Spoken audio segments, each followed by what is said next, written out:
For our live match today, I brought you somewhere really close to my heart. You would have seen loads of it on my match focus, my mini sessions, my match reports, and I finally managed to drag Baz's bum all the way down from Middlesbrough to do a live match at Gold Valley. Now, here is somewhere where I learned how to fish. After my sort of junior matches, this was the place where I learned how to do all my rod and line fishing. And to be honest, I've been desperate to get him to come down, but it's obviously such a long way for him to come all the way down. But today, finally managed to do it. Where we've drawn today, we're actually on the Gold Lake today. There's not millions of us here, which to be honest, I'd rather that be the case than it rammed in, because when it's rammed in on these big carp lakes, you all know what it's like at Larford and places like that.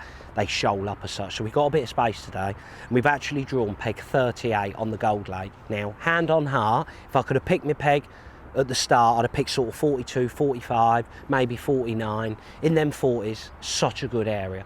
But with not millions of us here today as such, I'm actually the MPEG, so I cannot wait to get started. Might be a bit of a slow start, but fingers crossed I can get some bites for you. Hopefully catch a few of those units on camera. So we got him.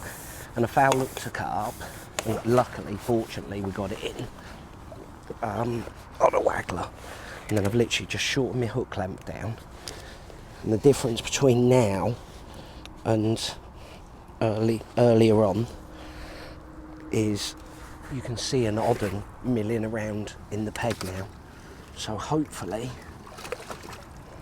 we've got 2 carp. We're 2 hours and 25 minutes in, and hopefully if they carry on milling around, we might be able to catch an odd un on it.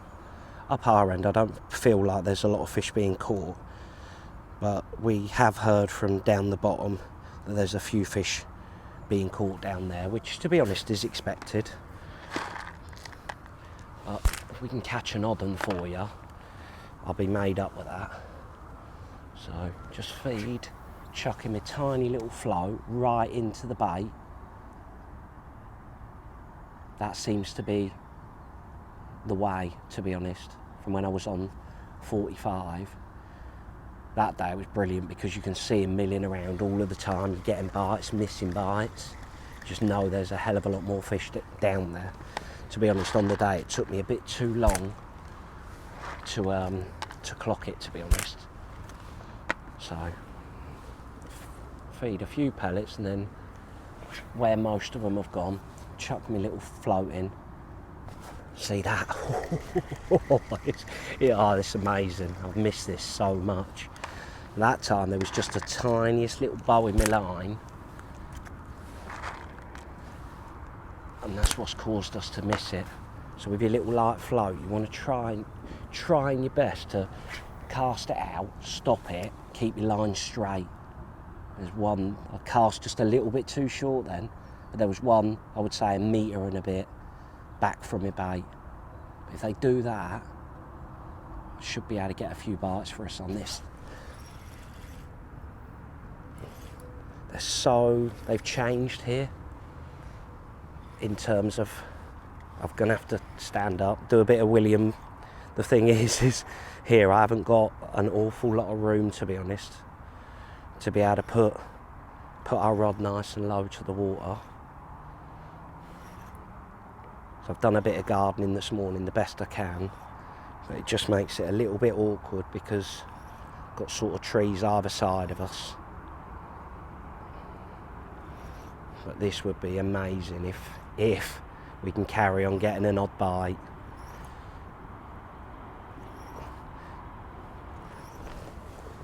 Carry on getting an odd bite for us. To be honest, this is where, ideally, a little 10-foot rod would be absolutely perfect. See, just when he comes in, if I bring the rod up, he's going to swim off, so I'm trying to get it as close as I can, and hopefully, then when I lift my rod up, it'll be right, because now they normally start pulling like mad. There's a nice ghosty.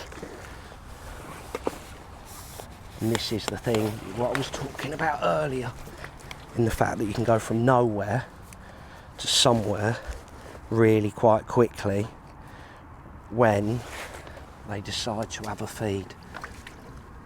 So I'd say literally in the